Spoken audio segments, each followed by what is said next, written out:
아버지 감사합니다. 이 시간도 주님이 오셔서 우리에게 그 말씀하신 바를 알게 하시고 깨닫게 하시고 왜 오셨는지를 분명하게 우리가 알고 그 예수를 받아들이고 그 예수 앞에 무릎을 꿇고 천군 천사들이 모여서 찬양하고 찬송하듯이 우리 또한 그분께 찬송하며 예배하며 주님께 영광을 돌리는 시간 되게 하시옵소서. 말씀을 받겠습니다. 주님이 어떤 말씀을 하시든지 그 말씀을 따라서 준행하며 천국의 삶을 잘 살아갈 수 있는 우리가 되게 하시옵소서. 예수님의 이름으로 기도하옵나이다. 아멘. 따라서 하시겠습니다. 예수가 있는 성탄. 예수가 있는 성탄. 우리의 구주 예수님이 세상에 오시던 날 밤에 목자들에게 나타났던 천사들의 노래를 목자들이 전해 주었습니다. 바로 그 노래가 지극히 높은 곳에서 하나님께 영광이요 땅에서는 기뻐하심을 입은 사람들 중에 평화로다 그랬습니다. 자, 그런데 오늘날 성탄절에 교회 안팎에서 일어나는 여러 가지 그 일들을 보면은 정말 하나님이 영광을 받으실 이유가 없는 것들을 보게 됩니다. 왜냐하면은 그런 것들이 수두룩복적하는데 그 성탄절이 되면은 꼭 그 아기 예수께 왜 그분이 오셔야만 했고 그분을 앞에 우리가 엎드려 경배하고 찬양하고 우리가 기뻐하면서 그분으로 이 성탄절을 보내야 되는데 뭐 자기 기분, 자기들이 좋아하는 성탄절. 아침에도 내가 이 카톡을 보니까 참 그 존경하는 목사님 분이 은퇴하셔서 93세가 되셨는데 그분도 이게 그 카톡에 올라오면서 메리 크리스마스라고 하는 문자를 넣으면서 이게 그 사진이 올라왔는데 자신의 그 얼굴에다가 산타 모자를 씌우고 산타 옷을 입고 그리고 그 옆에 이제 그 산타가 주는 선물들을 가득 이제 그 놓고 이런 장면들을 볼 때 제가 참 존경하던 목사님 중에 한 사람인데 이렇게 성탄절을 잊지도 않는 그 산타를 끄집어내 가지고 온통 그 카톡의 내용들을 보면은 산타들입니다. 그리고 밖에서 행하는 행사들을 보면은요 다 그 산타 그 옷을 입고 뭐 메리 크리스마스 하면서 그런 성탄절을 보내는 정말 잊지도 않는 것들을 예수는 없잖아요. 거기는 예수가 없는데 그런 그 성탄절을 안팎으로 보내는 것들을 보면서 참 안타깝습니다. 하나님이 기뻐하심을 입은 사람들이 누구인지 또 평화를 맛보고 누리는 사람들이 누구인지를 모르는 이 성탄절을 지내고 있는 사람들이 너무나도 많다는 얘기입니다. 이들은 하나님이 기뻐하시는 정말 성탄절을 모르고 있구나. 자기들이 기뻐하고 자기들이 즐거운 성탄절, 어떤 자기들의 어떤 그 즐거움을 위해서 하는 거지 진정한 하나님이 예수를 왜 이 땅에 보내셨는가? 그리고 그 아기 예수가 오셔서 우리가 그 예수님 앞에 엎드려서 경배하고 찬양해야 되는 그 모습이 어떤 모습으로 해야 되는지를 전혀 그냥 그런 마음이 아닌 자기들의 즐거움, 자기들이 즐겁기 때문에 그냥 메리 크리스마스 하면서 그런 그 보기 좋게 사람들 앞에 나타나면서 뭐 몇천 원짜리의 선물로 건네주면서 주거니 받거니 하는 것들을 보게 됩니다. 하나님이 기뻐하시는 자들만의 성탄인데 하나님이 자기를 기뻐하시는지 아니 기뻐하시는지에 그런 그 따위의 그런 마음도 없어요. 그런 것은 안중에 없어. 그리고 수없는 안팎의 싸움, 곧 자기 안에서부터의 일어나는 그런 싸움, 그리고 가족들 가까운 사람들과의 다투고 살고 그리고 평화가 없는 삶을 사는 데서 그런 구원해 주시기 위해서 이 땅에 오신 예수, 그 예수를 통해서 우리가 구원을 받아서 평화를 누리는 은혜를 받았는데 그 은혜를 받지 못하고 여전히 아기다툼과 투쟁과 싸움이 있는 성탄절을 보내고 있는 것이 우리 주변에서 일어나는 것들을 흔히 볼 수 있는 것들입니다. 그러므로 우리는 오늘 하나님이 그 아들 예수를 이 세상에 보내신 이 성탄절 어떻게 우리에게까지 왔는지, 또 어떤 사람에게 성탄의 약속을 주셨는지 이것을 살펴보면서 어느 때보다도 이 성탄의 귀한 그런 그 마음을 가지고 그 정말 산타만 있는 그런 성탄절이 아니라 그 성탄절을 할 수 없죠. 진정한 예수가 있는 산타는 없고 사라져야 되고 그 예수가 있는 성탄절을 기념하고 그분 앞에 오늘만 아닌 365일을 지극히 높은 곳에서 하나님께 영광이요 기뻐하심을 받은 자, 오늘 하나님께 선택받은 하나님의 백성들이잖아요.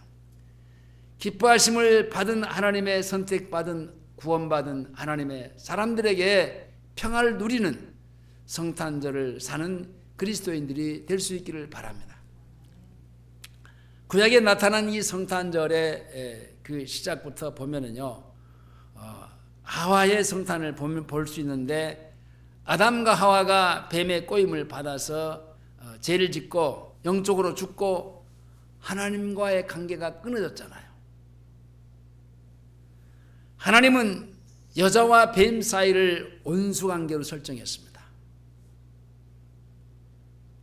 하와는 그래서 그 뱀의 꼬임에 넘어가서 하나님 앞에 불순종하면서 죄인이 되고 말았습니다.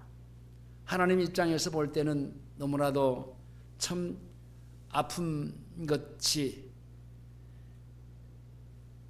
자기를 보필하고 자기를 보자 했던 그 천사가 자기도 하나님처럼 되고 싶어서 결국은 교만하다가 이 세상으로 내어쫓김을 받았잖아요.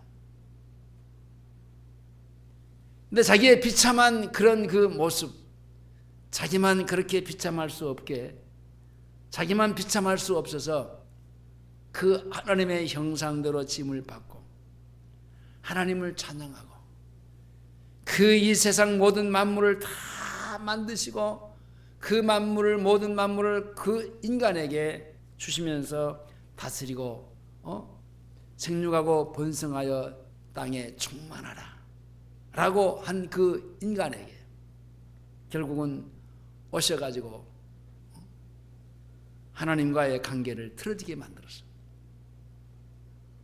그래서 한순간에 하와는요 죄인이 되고 말았습니다. 이 죄인은요 결국은 마귀와의 관계가 원수입니다. 이 말은 평생을 마귀의 공격과 시달림을 받으면서 죄의 종로로 하면서 사는 것이 죄인이에요. 하나님 앞에 타락한 인간, 영적인 생명을 잃어버리고 육체만 가지고 있는 사람들은요 결국은요 마귀와 원수 관계에 들어가면서 마귀가요 끌고 다니는 대로 끌려다니면서 사는 게 바로 이 육체만 가지고 살아가는 이 땅의 사람들이에요. 그 사람들을 가리켜서 성경은 뭐라고 하느냐? 죄인이라고 그래요. 평생 동안 마귀에게 괴롭힘을 당하는 것이 바로 죄인입니다. 창세기 3장 15절에 내가 너로 여자와 원수가 되게 하고, 뱀에게 하는 얘기입니다. 여자와 원수가, 여자는 구약의 시대의 교회입니다. 너희 후손도 여자의 후손과 원수가 되게 하리니 여자의 후손은 내 머리를 상하게 할 것이요. 메시아를 두고 하는 얘기입니다. 너는 그의 발꿈치를 상하게 할 것이니라. 뱀과 여자는요, 원수관계입니다. 뱀의 후손도 여자의 후손과의 원수관계가 됐습니다. 그리고 여자의 후손은요, 뱀의 머리를 상하게 할 것이고, 뱀은 그의 발꿈치를 상하게 한다고 했습니다. 하와는 죄를 짓고 그 후에 영적인 생명을 빼앗기고 영적인 죽음을 맞이하면도 불구하고 이제 하나님은요, 그를 불쌍히 여기십니다.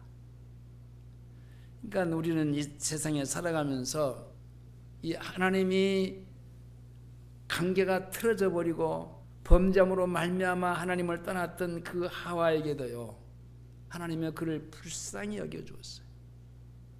그리고 찾아와 주시잖아요. 그렇듯이 우리가 이 땅에 살아가면서 하나님은요, 내가 하나님을 거역하고 불순종하면서 살아도요, 그냥 너 안 되겠다 하고 포기하지 않아요. 불쌍히 여기시고 사랑하시는데요, 어디까지? 끝까지 사랑하십니다. 하나님과의 원수가 된 그런 하와를요, 하나님이 사랑하셨습니다. 그러나 하나님은요, 하와를 꼬셔서 범죄케 했던 마귀는 사랑할 수가 없죠. 그리고 하나님은 하와를 사랑하실 뿐만 아니라 하와의 손을 들어주시면서 하와에게 승리를 약속해 줍니다. 그 승리의 약속이 뭡니까? 여자의 후손 메시아를 주시겠다고 약속합니다. 메시아를 통해서 내가 다시 너를 내 앞으로 나와 관계를 다시 회복시켜 줄게. 그것이 여자의 후손인데 그 후손은 다름이 아닌 곧 메시아 예수 그리스도입니다. 예수님이 십자가에서 죽으심으로 마귀에게 발꿈치를 상했으나 예수님은요, 다시 부활하심으로 사망을 깨뜨리시고 죽음의 권세를 잡은 자 마귀를 멸함으로 마귀의 머리를 상하게 하시고 승리케 하셨습니다. 그리고 그 원수 마귀가요, 발등상이 되기를 기다리신 겁니다. 마지막은요, 결국은 마귀가 멸망당하고 사라지는 겁니다. 그러므로 죄를 지은 하와에게 필요한 것이 뭡니까? 여자의 후손, 곧 하와의 후손인 세상의 구주이신 예수 그리스도가 필요한 겁니다. 그래서 즉각적으로 하나님이 하와에게 찾아와 주셨어. 아담과 하와에게 찾아와서 창세기 3장 15절에 여자의 후손인 메시아를 언약에 해 주셨습니다. 그러므로 하와와 같이 죄로 죽은 영혼을 위해서 여자의 후손인 그 후손을 통해서 메시아가 탄생함을 언약하셨습니다. 이것이 곧 하와의 성탄절입니다. 이것은 죄인들, 오늘 우리들의 성탄절입니다. 그리고 아브라함의 성탄절을 한번 보면요, 아브라함이 하나님 앞에 시험을 받았는데 그 시험이 뭡니까? 가장 큰 시험, 여러 가지 시험들이 있지만은 가장 큰 시험이 100살 때 낳은 그 아들 이삭을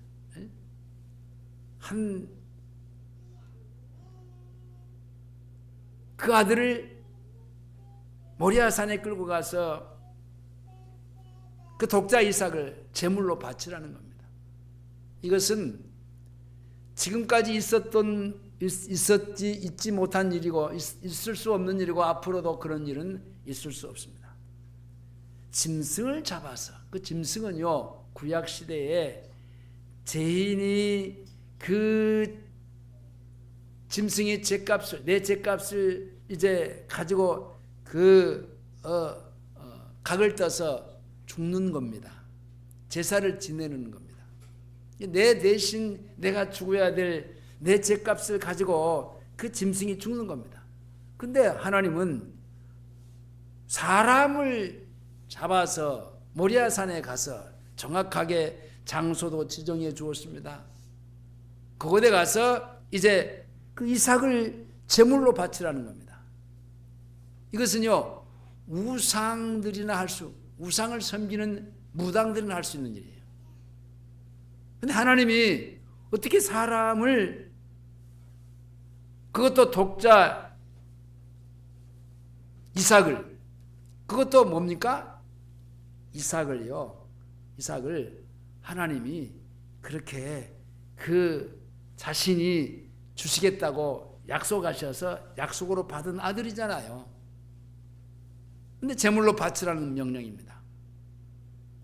근데 하나님이, 아브라함이 이러니 저러니 말하지 않았어요. 이런 말 저런 말 하지 않았어요. 불평하고 토를 달지 않았어요.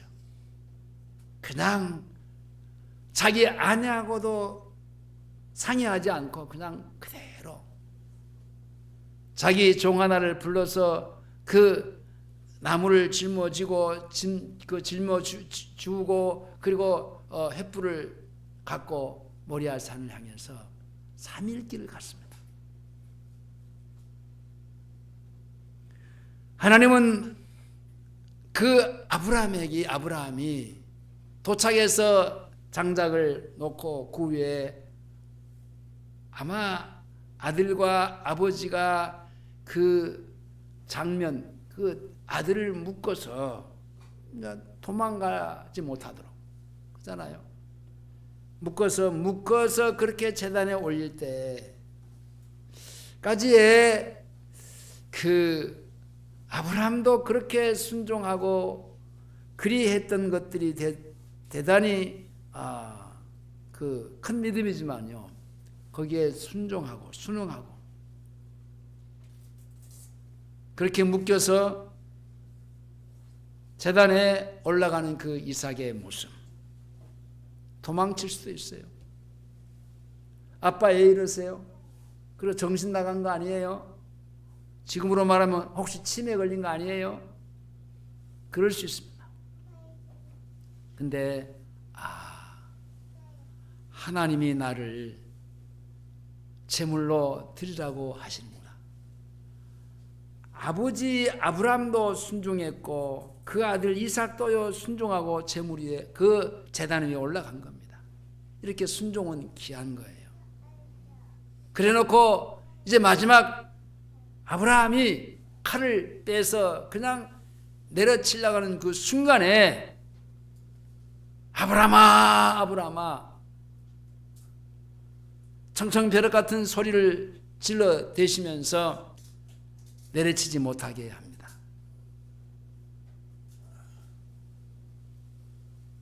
그렇게 하고 있는 아브라함의 믿음을 칭찬합니다.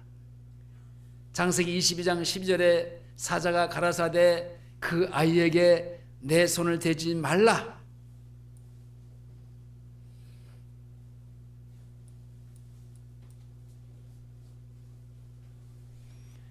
그에게 하지 말라. 손대지 말라. 내가 내 아들 독자 이삭을 내게 아끼지 아니하였으니 내가 이제야 네가 하나님을 경외하는 줄을 알았다.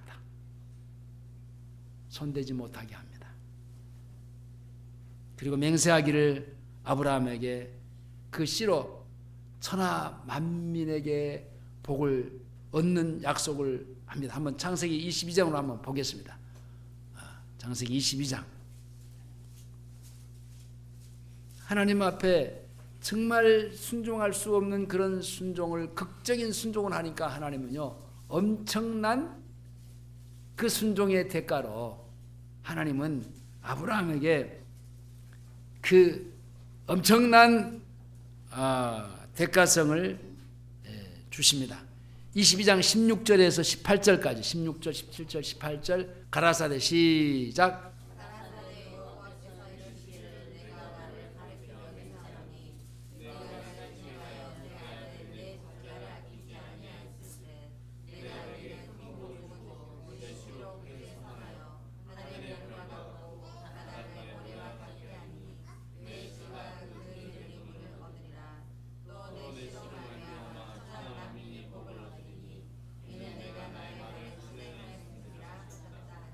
자, 천하 만민을 복을 받게 하는 아브라함의 씨가, 그 씨가 누군지 알아요? 아브라함의 씨가 메시아예요. 예수 그리스도. 어마어마한 엄청난 그 아브라함의 씨를 통해서 아브라함을 통해서 아브라함의 씨, 그 메시아가 탄생하는 축복을 받았잖아요. 아브라함처럼 하나님의 말씀에 순종함으로 하나님을 사랑하고 경외하는 자들에게 주시는 하나님의 아들이 나신 성탄절, 이것이 바로 아브라함의 성탄절입니다. 다음에 다윗의 성탄을 한번 보겠습니다. 다윗은요, 자신의 그 말대로요, 가난하고 아주 천한 사람이었어요. 사무엘상 18장 23절에 보면 사울의 신하들이 이 말로 다윗의 귀에 구하매 다윗이 가로되 왕의 사위되는 것을 너희가 경한 일로 보느냐. 나는, 다윗이 하는 말입니다, 나는 가난하고 천한 사람이로다. 다윗은 위로 형 7이 있습니다. 그리고 말째 8째로 태어난 아들입니다. 이 다윗은 이 말째라 이제 어떻게 보면 막둥이를 더 귀하게 여기고 그렇게 예뻐하는데, 다윗은 그렇지 않은 것 같아요. 들에서 양을 지키면서 사자나 곰을 나타날 때마다 하나님의 도우심을 구하면서 건짐을 받는, 거기서 어떻게 보면 믿음의 훈련을 받은 것 같아요. 다윗은 연약하고 천한 목자에 지나지 않는 사람입니다. 한번 보겠습니다. 사무엘 하로 가겠습니다. 사무엘 하 7장입니다. 7장 8절 9절을 보겠습니다.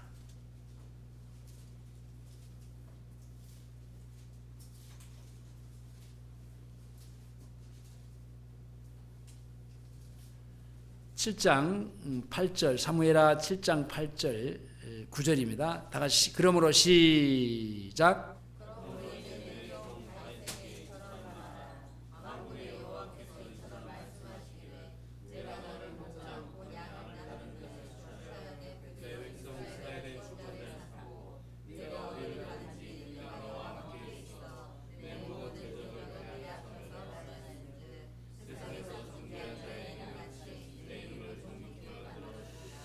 자, 하나님은요, 내가 똑똑합니다. 내가 8째 막둥이로 태어났지만은 내 형들보다 더 괜찮습니다. 그런 다윗이 아니고 나는 말째로서 가난하고 아주 천한 자입니다. 그리할 때 하나님은요, 그에게 하시는 말씀이 내가 너를 목장 곧 양떼를 따르는 데서 취하여 내 백성 이스라엘의 주권자로 삼고 천하고 낮은 자리에 있는 그를 불러서 이스라엘의 주권자, 왕이 되게 해주겠다는 겁니다. 그것만 아니에요. 내가 어디로 가든지 내가 너와 함께 있어 내 모든 대적을 내 앞에서 멸하였은즉 세상에서 존귀한 자의 이름같이 내 이름을 존귀케 만들어주리라. 하나님이 내 이름을, 그 이름이 뭡니까? 이름의 의미가요, 인격이잖아요. 그 사람의 인격이에요. 다윗이라고 하는 그 사람의 다윗의 인격, 다윗을요, 그 이름을요 존귀케 만들어주겠다. 다윗이 어디로 가든지 모든 대적을 그 앞에서 하나님이 멸하여 주시는 것은 다윗을 사랑하시고, 그 이유는요, 그가 믿음의 사람이었기 때문에 그렇습니다. 다윗에게 하나님은 그의 자손 중에서 그리스도가 나실 것을 예언합니다. 사무엘하 7장 16절로 가보면 16절 7장 16절 16절 시작.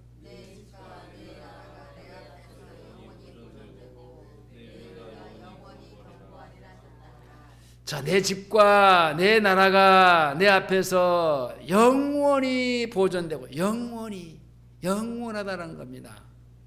이 영원은요, 하나님의 나라까지 가는 겁니다. 내 위에 영원히 경고하리라. 영원히. 이사야 선지자도 이렇게 예언했습니다. 이사야 11장 11절에 10절에서 그날에 이새의 뿌리에서 한 쌍이 나서 만민의 기호를 설 것이요 열방이 그에게 돌아오리니 그 거한 곳이 영화로우리라. 그리스도는 다윗의 후손으로 났습니다. 그러므로 다윗과 같이 천하고 가난함이 성탄의 참된 성탄이었습니다. 그리고 이사야 선지자의 성탄을 보면요, 이사야 선지자는요, 처녀가 잉태하여 아들을 낳을 것이라고 예언했는데 그 이름을 임마누엘이라. 하나님이 우리와 함께 계시라.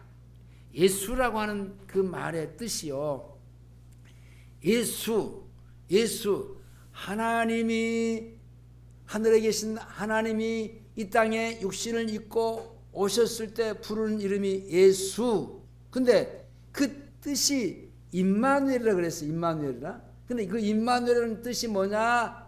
하나님이 우리와 함께 계시다.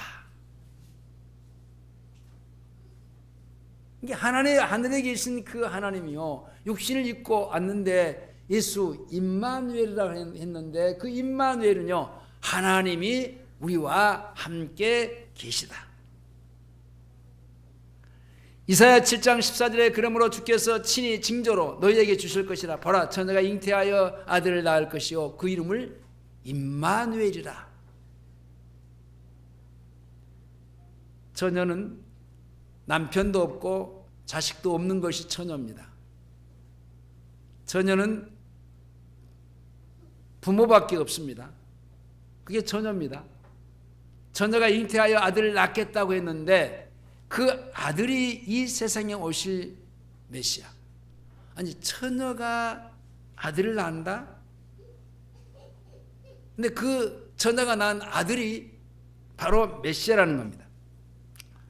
처녀는요, 구약의 교회입니다. 신랑 대신 예수를 기다리는 처녀가 구약이에요. 구약은 끊임없이 하와가 범죄하고 타락했을 때 창세기 3장 15절에서 그 하와를 통해서 하와에게 여자의 후손 메시아를 언약하셨잖아요. 끊임없이 구약의 4,000년 역사 통해서 그 신랑 대신 예수를 기다리는 처녀가 구약의 교회예요. 동정녀인 것이 구약의 교회입니다.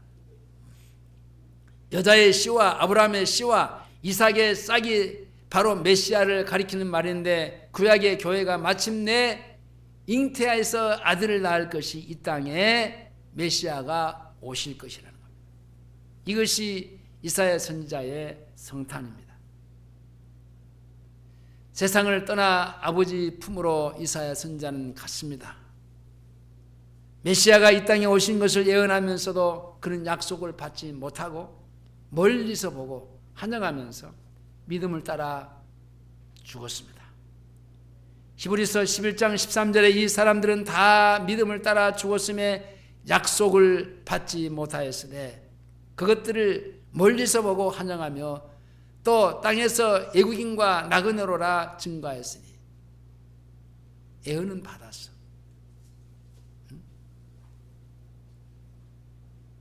근데 구약의 교회가 수없이 그 메시아를 언약하면서 약속해 주신 것을요 친히 받지는 못했어. 약속은 받았지만요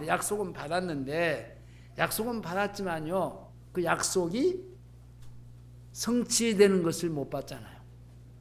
오직 전혀로서 하나님의 위로와 사랑만을 구하는 구약의 이스라엘을 통해서 예수가 이 땅에 오신 것이 이사야의 선지자의 성탄절입니다. 그 다음에 에레미야의 선지자의 성탄을 보면요 에레미야 31장 22절에서 패역한 딸아 내가 어느 때까지 방황하겠느냐 여호와가 새 일을 세상에 창조하였나니 곧 여자가 남자를 안으리라. 새 일을 세상에 창조하는데 그게 뭐냐? 여자가 남자를 안으리라. 여기서 여자는 여자의 후손의 하와 이후에 이어 내려오는 하나님의 약속받은 구약의 교회를 가리키는 말입니다. 하나님이 없이는 살 수 없는 여자, 교회입니다. 교회가 하나님이 없이는 우리는 하나님이 없이는 살 수 없잖아요. 하나님이 없이는 여기에 있을 이유가 없어요. 하나님의 사랑이 필요한 여자, 다른 사랑은 필요가 없는 여자입니다. 우상이 필요 없고 세상의 위로가 필요가 없는 여자, 구약의 이스라엘이요 여자인 구약의 교회입니다. 여기서 여자는 그냥 여자가 아니라 하나님의 여자, 세상의 여자가 아니라 하나님의 교회를 말하는 건데, 이 말씀에서 남자는요 또 그냥 남자가 아니라 히브리 말로 게베르, 용맹스러운 전사, 그 싸워서 이기는 사람을 가리키는 말입니다. 그러므로 여자가 아는 남자 누굴까요? 그리스도 메시아를 가리키는 말입니다. 자, 그분은 마귀를 이길 수 있는 남자, 곧 하나님의 아들인 메시아입니다.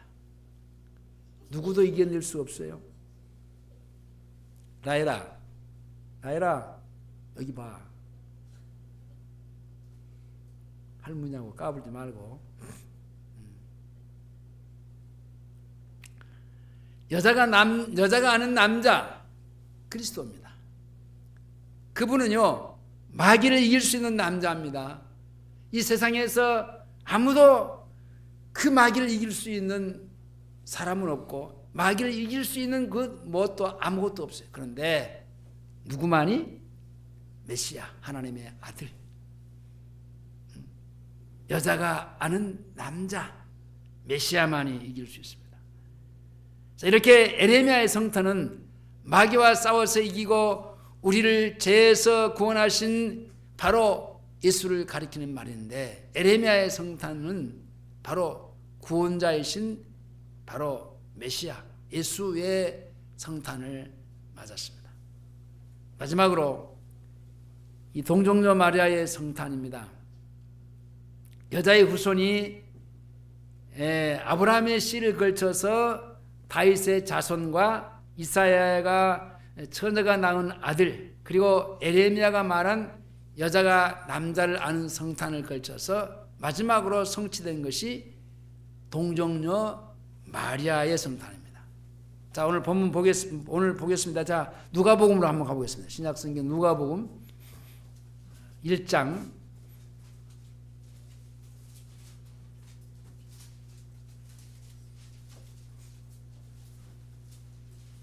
누가복음 1장 27절에서 35절까지 쭉 누가복음 1장 27절에서 35절까지 천천히 다윗의 자손 시작.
네. 자, 여기서 천사가 나타나서 하는 얘기가 그 평안할지어다 하면서요, 은혜를 받은 자여 그랬습니다. 두 번 나옵니다. 은혜를 받은 자여. 그때 당시에 많은 여자들이 있었습니다. 결혼하는 여자도 있었고 그 마리아처럼 처녀들도 많이 있었습니다. 그러나 천사는 마리아를 찾아왔어요. 어찌 보면요, 하나님은 4000년의 역사 속에 이 마리아를 딱 준비해 놨어요. 이 여자. 이 구약의 교회가 여자라 그랬죠. 여자 마리아, 처녀. 그리고 천사가 하는 말이 하나님께 은혜를 받은 자여 그랬어요. 은혜를 받았다 그랬어요. 이 은혜가 이렇게 중요해요. 그리고 인사하기를 은혜를 받은 자여라고 하고 나서 이게 평안할지어다. 처녀가 아들을 낳았는데, 아니 내가 낳을 수 있는 그런 아무런 그 조건이 내게 붙어 있지 않는데 아들을 낳는다고 하는 것은 있을 수 없는 일이잖아요. 그래서 혼자 이불 속에 들어가서 고민해야 되고, 또 이것 갖고 뭐 그 불안하고, 이제 누구한테도 말할 수 있는 그런 상황도 못 되고, 차라리 내가 죽는 게 낫지, 죽어야지, 내가 살아서 내가 다른 사람들 앞에 비방거리가, 조롱거리가, 아니 우리 부모에게까지, 우리 가문에게까지 얼마나 많은 고민들이 고민들이 들어올 수 있겠습니까? 그런데 은혜를 받은 자여 하면서 평안할지어다. 이 평안은 하나님이 주신 평안입니다.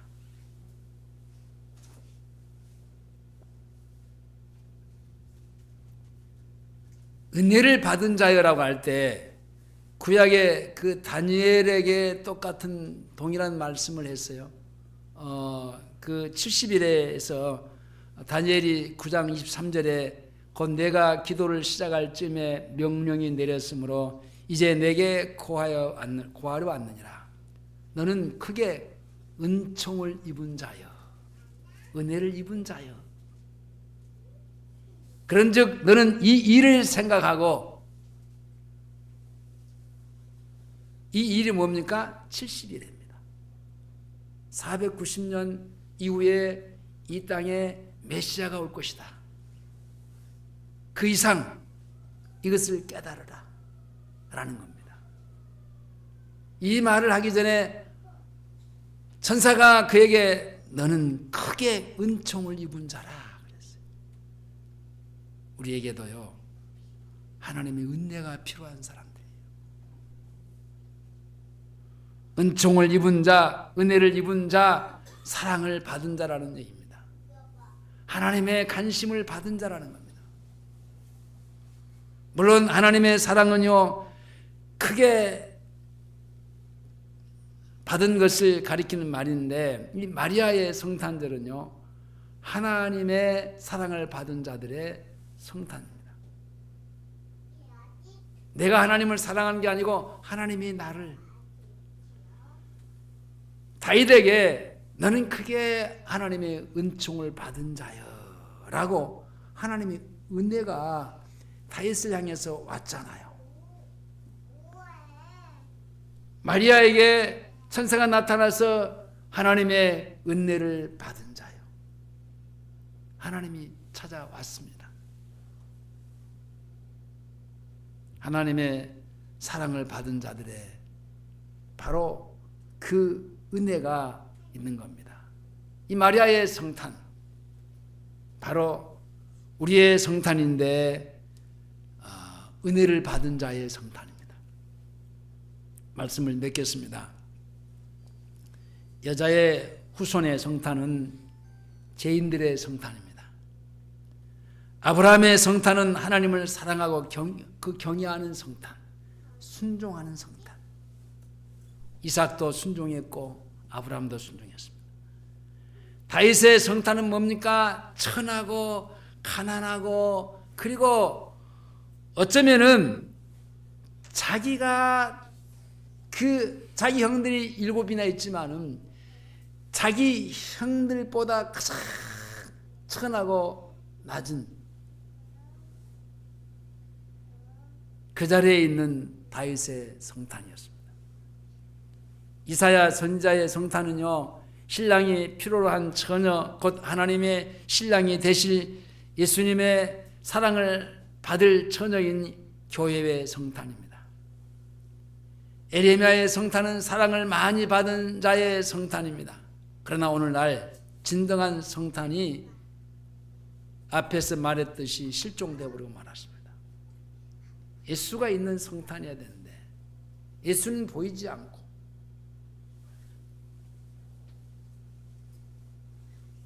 산타만 보여지는 성탄. 이 마귀에게 안전히 교회가 속아 넘어져 가고 있습니다. 우리는 그런 성탄이 아니라 하와와 같이 불쌍한 죄인으로서의 성탄과 아브라함과 같이 하나님을 사랑하고 경외하는 성탄, 순종하는 성탄, 그리고 다윗처럼 천하고 가난한 성탄, 이사야 선지자와 같이 주님의 신부된 자로서의 성탄, 에레미야 선지자처럼 승리하신 예수가 나타나신 성탄, 그리고 마리아처럼 하나님의 사랑을 크게 받은 자로서의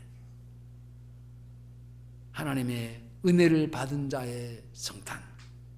이 성탄을 우리의 성탄이 되고 우리가 이 성탄을 맞이해서 감사하고 감격하는 나 같은 죄인을 찾아와 주신 그 예수, 그 성탄절이 될 수 있기를 주의 이름으로 축원합니다. 기도하시겠습니다.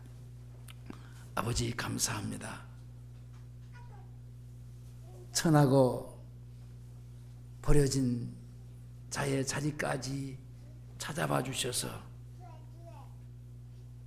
주님이 가장 낮은 자리, 소외된 자리,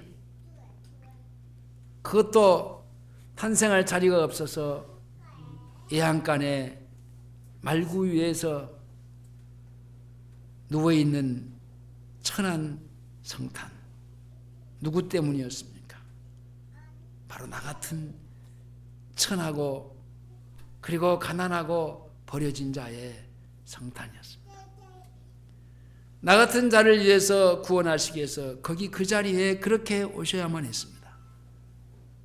그리고 우리를 구원하시기 위해서 이 땅에서 가진 모든 수욕과 고난과 그 많은 사람들로부터의 조롱을 받으면서 천대를 받으면서 십자가의 길을 걸어가시면서 수모와 수욕을 당하시면서 채찍을 맞고 마지막 십자가를 지고 숨을 거두시면서 다 이루었다. 우리의 구속의 역사를 이 일을 위해서 오신 그 메시아, 이 성탄절에 그 주님 앞에 감격하고 감사하는 성탄절이 우리 모두가 되게 하시옵소서. 예수님의 이름으로 기도하옵나이다. 아멘.